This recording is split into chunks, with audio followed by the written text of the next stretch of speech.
Hello बच्चों, स्वागत है आप सभी का आज की हमारी इस ऑनलाइन क्लास में।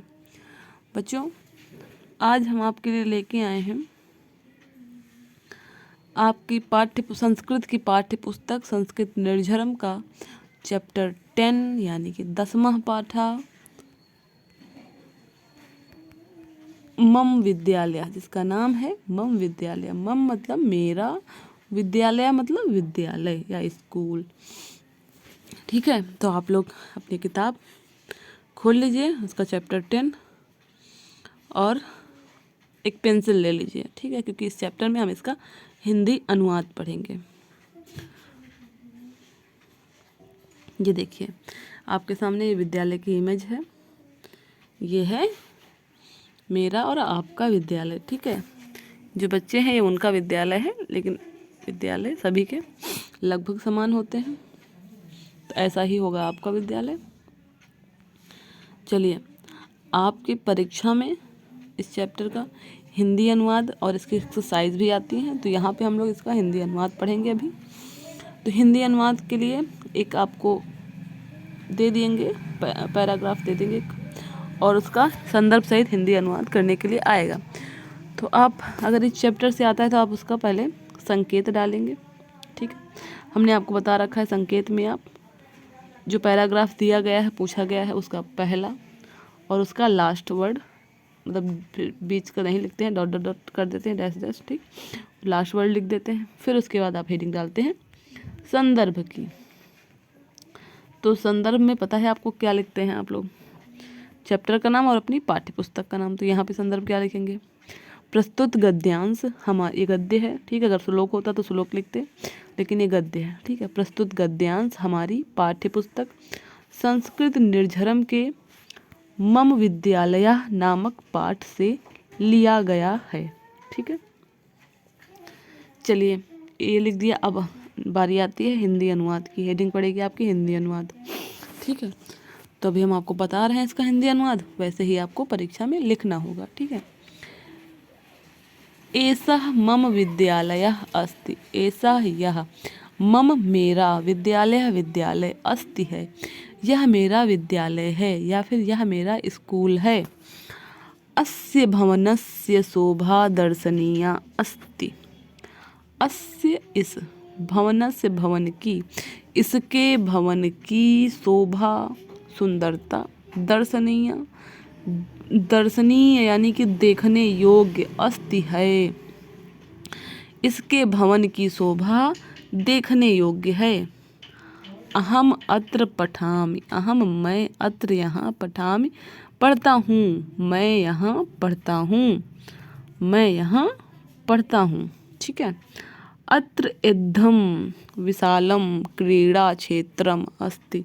अत्र यहाँ, इद्धम एक, विशालम विशाल, क्रीड़ा क्षेत्रम क्रीड़ा क्षेत्र यानी कि खेल का मैदान, अस्ति है, यहाँ एक, विशाल यानी कि बहुत बड़ा, यहाँ एक बहुत बड़ा खेल का मैदान है। छात्राः तत्र क्रीडन्ति धावन्ति च। छात्राः यानी कि छात्र, सारे छात्र, विद्यार्थी, तत्र वहाँ, क्रीडन्ति खेलते हैं, धावन्ति दौड़ते हैं, च और, छात्र वहाँ खेलते और दौड़ते हैं। ठीक है, खेलते और दौड़ते हैं दोनों ही लिखेंगे आप।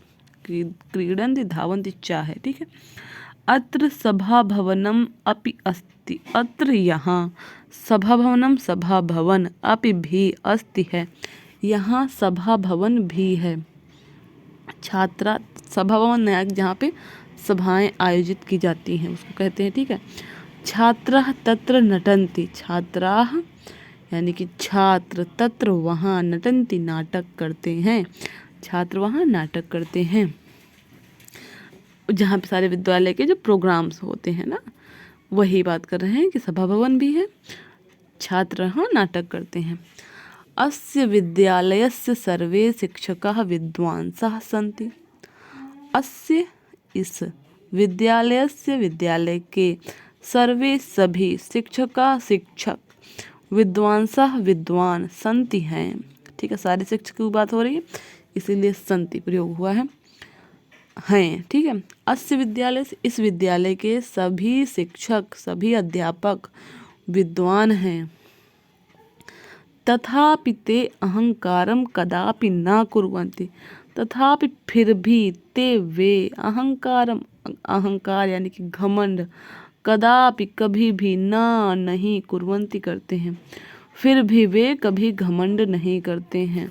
कुछ लोगों को अपनी विद्वता का घमंड हो जाता है, लेकिन क्या कह रहे हैं कि हमारे विद्यालय में कि सभी छात्र विद्वान हैं लेकिन वो कभी अहंकार नहीं करते हैं, कभी भी घमंड नहीं करते हैं। ठीक है, विद्यालयम परितः वृक्षा सन्ति, विद्यालयम विद्यालय के, परितः चारों ओर, वृक्षः पेड़, सन्ति हैं, विद्यालय के चारों ओर पेड़ हैं।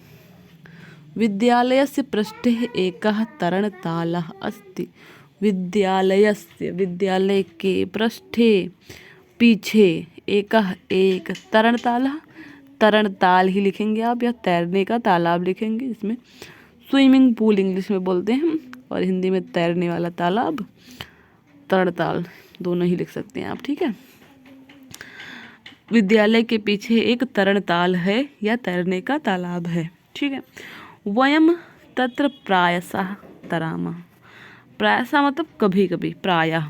ठीक है, वयम हम सभी, तत्र वहाँ, प्रायशः प्रायः, तरामः तैरते हैं। वयम सर्वदैव पुस्तकालय पुस्तकम पठामः, वयम हम सब, सदैव हमेशा, पुस्तकालय पुस्तकालय में, पुस्तकम पुस्तकें यानी किताबें, पठामः पढ़ते हैं, हम सभी पुस्तकालय में हमेशा पुस्तकें पढ़ते हैं। विद्यालय संगणक कक्षा, विद्यालय में संगणक कंप्यूटर को कहते हैं, कंप्यूटर कक्ष। ठीक है, विद्यालय में कंप्यूटर कक्ष।